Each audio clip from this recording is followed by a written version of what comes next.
हाँ, दिखा ये दिया जाता है कि हिंदू का दुश्मन सिर्फ मुसलमान है। महाकुंभ में ऐसी तस्वीर देखने को मिली है कि अपने घरों में हिंदुओं को रुकाया है, टिकाया है मुस्लिम्स ने। एक भी मुसलमान ऐसा नहीं मिला जिसने सम्मान नहीं किया, एक भी मुसलमान नहीं मिला। नमस्कार, स्वागत है आप सभी का हिंदुस्तान 24 पर और मैं आप सबके साथ विपिन चौधरी। होली के दिन जुमा और जुमे के दिन होली। होली भी खेलनी थी और जुमे की नमाज भी पढ़नी थी। तो इसी बात को लेकर हिंदू और मुस्लिम के बीच में कुछ आशंकाएं थी, कहीं ऐसा ना हो कि हिंदू और मुस्लिम के बीच में झगड़ा हो जाए। लेकिन होली भी हर्षोल्लास के साथ खेली गई और जुमे की नमाज भी पढ़ी गई।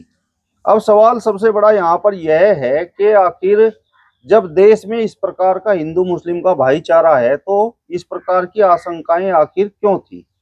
आज इस बड़े ही महत्वपूर्ण विषय पर बातचीत करने के लिए हमारे साथ महंत आनंद स्वामी जी मौजूद हैं।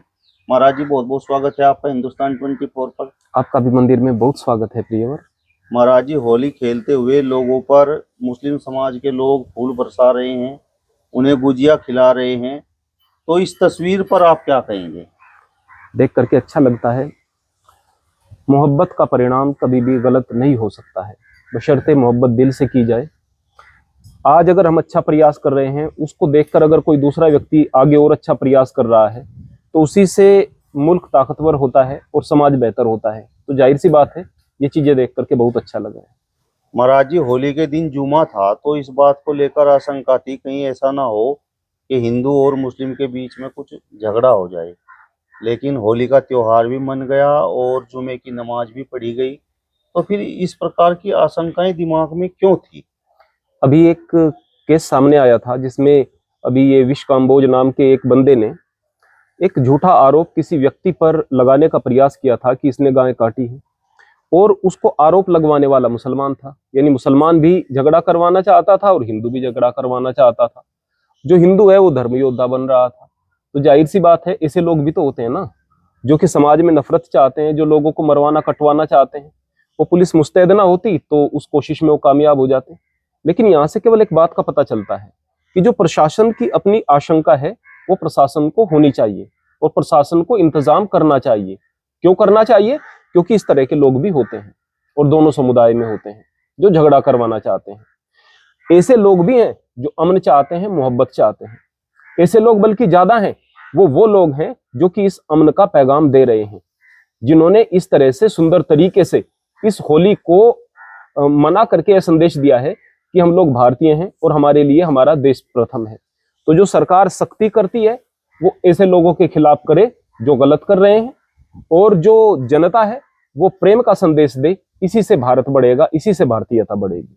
कई ऐसी तस्वीरें भी सामने आई हैं महाराज जी के, मुस्लिम समाज के लोग हैं और हिंदू समाज के जो उनके साथी हैं वो उनको गुलाल लगा रहे हैं, रंग लगा रहे हैं, और कोई दिक्कत वाली बात नहीं।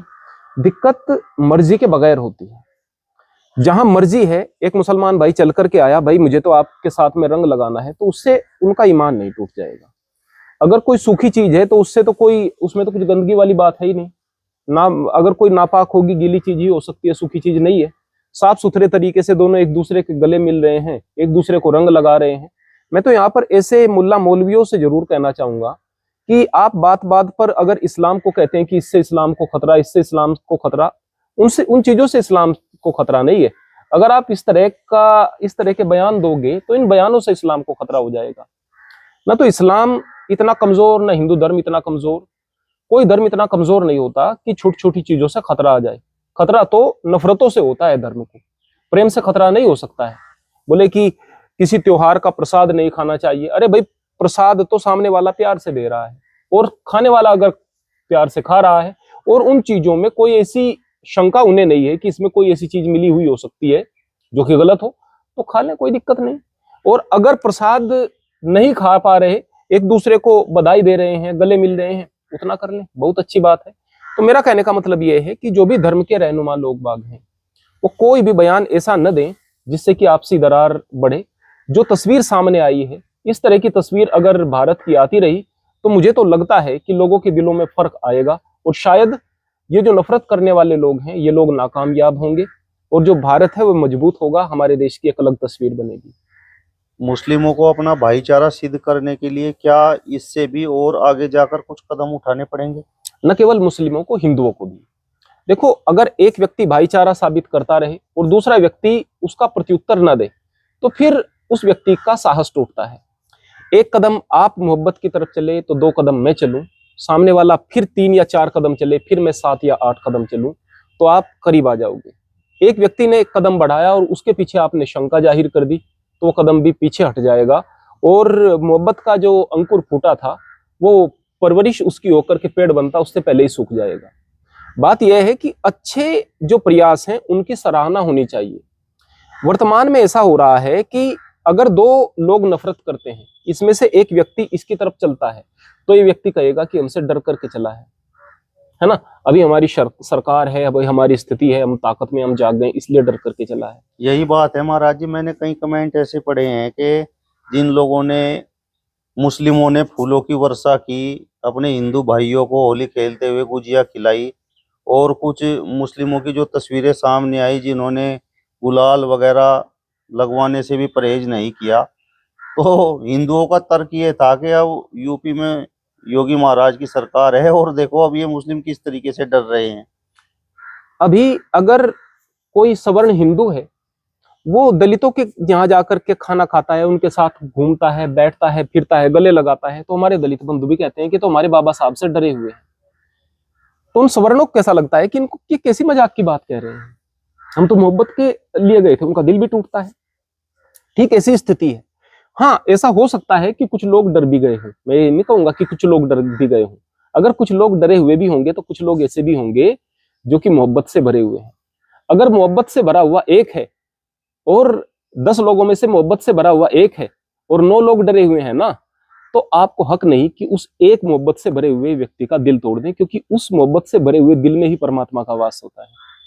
जबकि आपकी तो खामखा की आशंका ही है। जब एक व्यक्ति प्यार के लिए आगे बढ़ता है ना, तो जिसके मन में कोई दूसरे भी भाव होते हैं ना, मोहब्बत की एक ऐसी तासीर होती है कि वो विपरीत भाव खत्म हो जाते हैं। यकीन मानिए, करके देखिएगा। जो लोग आपको पसंद नहीं करते या आपके विरोधी हैं, उनके लिए जब आप अच्छा करने के लिए चलते हो ना, तो उस टाइम दिल की जो स्थिति है वो अलग होती है। मैंने अक्सर ये बात सुनी है कि लोग बात कहते हैं कि सबसे जो बेहतरीन दुआ है वो किसके लिए होगी, कि जिससे आपको सबसे ज्यादा नफरत हो, जिससे आप लोगों को सबसे ज्यादा जिस पर गुस्सा आता हो, जिसको अपना दुश्मन समझते हो, उसके लिए जब आप परमात्मा से प्रार्थना करेंगे ना, तो परमात्मा को सबसे ज्यादा बेहतर प्रार्थना वो लगेगी और सबसे ज्यादा दुआ वो कबूल होगी और सबसे ज्यादा आपके दिल को वो दुआ ही साफ करेगी, वो प्रार्थना ही साफ करेगी। तो सबसे बड़ी बात यह है कि यदि कोई आपकी तरफ 2 कदम बढ़ा रहा है और वो आपको विरोधी लगता है, आप 4 कदम बढ़ा करके देखो। अगर कोई नफरत करने वाला व्यक्ति भी था और किसी राजनीति के तहत भी उसने कदम बढ़ाया था, आने वाले समय में वो आपकी मोहब्बत को देख करके उसके अंदर की नफरतें भी खत्म होने लग जाएंगी। हालांकि ऐसा सोचना भी गलत है कि कोई नफरत की बात कर सकता है ऐसे में, या उसको नफरत के साथ जोड़ सकता है जब कोई मोहब्बत के लिए प्रयास कर रहा हो। मैं फिर से कहूंगा कि जो यहाँ पर हमारे मुस्लिम बंधुओं ने मोहब्बत का परिचय दिया है, प्रियजनों, सबसे पहली तो बात यह कि ये देश के लिए अच्छा है, तो दूसरी बात ये कि ये बात मालिक को पसंद है, परमात्मा को पसंद है। बात ये नहीं कि हम दुनिया में कैसे जी रहे हैं, बात यह है कि इस दुनिया के बाद भी कहीं जाना है जहां हमारे कर्मों का हिसाब होना है। ये चीज आपकी लिखी गई है वहां पर, और इस चीज का आपको सिला मिलेगा। हिंदू अगर ऐसा करेगा तो उनको भी मिलेगा, वो दुनिया में भी मिलेगा मोहब्बत के जरिए, और वो दुनिया के बाद भी मिलेगा परमात्मा के इंसाफ के लिए। महाराज जी, क्या इस प्रकार की तस्वीर इस बार पहली बार निकलकर सामने आई है, या मुस्लिम धर्म में भी कुछ ऐसे लोग हैं जो अमन चैन पसंद करते हैं और हिंदुओं की तरफ भाईचारे का हाथ बढ़ाना चाहते हैं? देखो, अभी यहाँ पर कुछ ऐसे भी हमने किस्से देखे हैं कि हिंदू एक यात्रा निकाल रहे थे और ऐसा भी हुआ है कि वो उपद्रव भी नहीं कर रहे थे और उसका विरोध मुसलमानों ने कर दिया, ऐसा भी हुआ है। ये जवाब मैं किस चीज के लिए दे रहा हूं? जो लोग ये कहते हैं कि ये लोग तो डरे हुए हैं इसलिए कर रहे हैं, नहीं, डरे हुए नहीं, डरे हुए तो वो भी होने चाहिए थे, है ना, ऐसा भी हुआ था। लेकिन वो लोग कुछ थे, इक्का दुक्का लोग थे, और यहाँ मोहब्बत करने वाले ज्यादा थे। कुल मिलाकर के बात यह कि अमन चैन और मोहब्बत करने वाले, अमन चैन चाहने वाले, मोहब्बत करने वाले लोग ज्यादा हैं। दूसरी बात यह कि ऐसा पहली बार नहीं हुआ। कोविड के दौरान ऐसा लगभग हर एक इस्कॉन मंदिर में आपने देखा होगा कि मुस्लिम लोगों ने ज्यादा भोजन किया है ना। और महाकुंभ में ऐसी तस्वीर देखने को मिली है कि अपने घरों में हिंदुओं को रुकाया है, टिकाया है मुस्लिम्स ने, मस्जिद के अंदर उनको आश्रय दिया है, ऐसा भी हुआ है। और आपने यह भी देखा होगा कि भले ही राम मंदिर विवाद एक बहुत बड़ा विवाद था, जब मंदिर में प्राण प्रतिष्ठा हो रही थी तो अयोध्या के मुसलमानों ने भी हिंदुओं का स्वागत किया था। तो जाहिर सी बात है, अगर आमतौर पर आप देखेंगे, और मैं आपसे पूछ रहा हूं, आप अपने दिल पर, मैं जवाब नहीं मांग रहा, अपने दिल पर हाथ रख करके देखें कितने सारे मुसलमान आपके दोस्त होंगे और कितनी मोहब्बत से आप उनसे मिलते होंगे। और मैं खुद भी देखता हूं, बल्कि अपने आसपास अपने क्षेत्र में अगर मैं देखूं, बाहर में देखूं, तो मुझे मुसलमान भी नफरत करने वाला नहीं मिलता और हिंदू भी नहीं मिलता मुझसे। लेकिन मेरे क्षेत्र में देखूं तो जब से मैंने आध्यात्म की दुनिया में पैर रखा था, मैं बचपन से ही आध्यात्मिक था, इस बात में शक नहीं, धर्म से जुड़ा हुआ, मेरे नजदीकी लोग जानते हैं। लेकिन जब से मैंने गुरुजी से दीक्षा लेकर के आध्यात्म में मैं सक्रिय हुआ, तो अपने वो लोग जिनको अपने धर्म के लोग कह सकते हैं, विशेषतः अपनी बिरादरी के लोग, हजार प्रकार की अड़चनें बनने की कोशिश उन्होंने सामने की, हजार प्रकार के आरोप लगाने की कोशिश की, एक भी मुसलमान ऐसा नहीं मिला जिसने सम्मान नहीं किया, एक भी मुसलमान नहीं मिला। अगर मुसलमान ऐसे कोशिश कर रहे होंगे, किसी चीज के लिए कोशिश कर रहे होंगे या कोई काम कर रहे होंगे, उनके सामने कोई अड़चन बनेगी तो उनके मुसलमान लोग ज्यादा दिखाई देंगे, उनके हिंदू उनको विरोधी दिखाई नहीं देंगे, क्योंकि अपने करीब का व्यक्ति जो होगा वो ज्यादा ईर्ष्या करता हुआ दिखाई देगा। यानी कुल मिलाकर के बात की ईर्ष्या की वजहें कुछ और होती हैं। मैं देखता हूं कि अदालत में हिंदू का झगड़ा हिंदू के साथ है ज्यादातर, जितने मुकदमे आप देख लोगे, और मुसलमान का झगड़ा मुसलमान के साथ में है ज्यादातर, आप देख लीजिएगा। तो कुल मिलाकर के झगड़े जो हैं वो बुरे लोगों के साथ होते हैं, जो एक्चुअल में आपका बुरा चाहते हैं। और अपने समाज में आपका बुरा चाहने वाले दूसरी कम्युनिटी के लोग कम मिलेंगे, आपके आसपास के लोग होंगे। हाँ, दिखा ये दिया जाता है कि हिंदू का दुश्मन सिर्फ मुसलमान है या मुसलमान का दुश्मन सिर्फ हिंदू है। मैं भी निश्चित रूप से बुरा मानता हूँ। किन्हें मानता हूँ? जो इन्वेंडर्स थे, जो आक्रमणकारी थे, जो यहाँ पर मुगल आए थे, जो यहाँ पर उससे पहले तुर्क आए थे। अगर मोहम्मद गोरी यहाँ पर कितने हजारों की लाखों की सेना थी, उनमें से कुछ हजारों की सेना लेकर के आया होगा, कितने लोगों को मारा होगा, काटा होगा, कितना अत्याचार किया होगा, चला गया अरब यहाँ पर मार काट करके लोगों को। अगर बात करेंगे, यहाँ पर बाबर आया था, 15,000 की सेना लेकर के आया था। इब्राहिम लोदी की सेना उस टाइम पर जो थी वो लगभग 1 लाख के लगभग थी।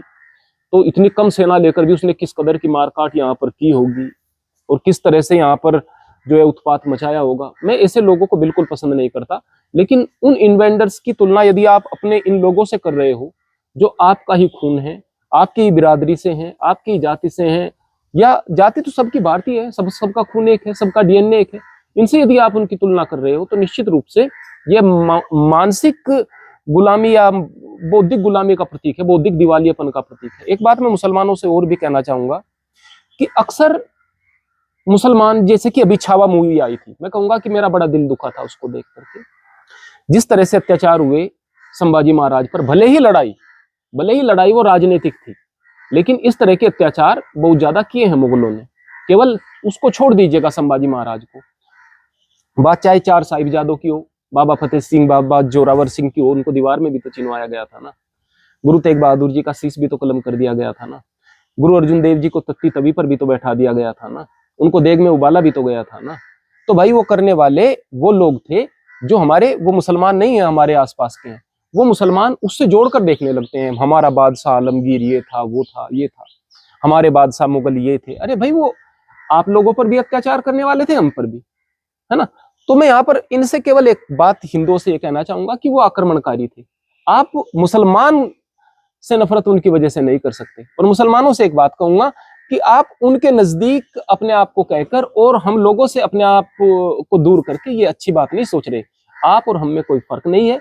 हम सब लोग मिलकर के इस देश की तरक्की के लिए, मुल्क की तरक्की के लिए काम करें, अपने अपने तरीके से उस परम सत्ता को माने। हम सबका मालिक, हम सबका परमात्मा एक ही है, और उस के सामने जाकर के हमें अपने कर्मों का हिसाब देना है। मोहब्बत होगी तो मोहब्बत का सिला हमें मिलेगा, और अगर अहंकार होगा तो अहंकार तो मालिक को पसंद है ही नहीं किसी भी तरीके से।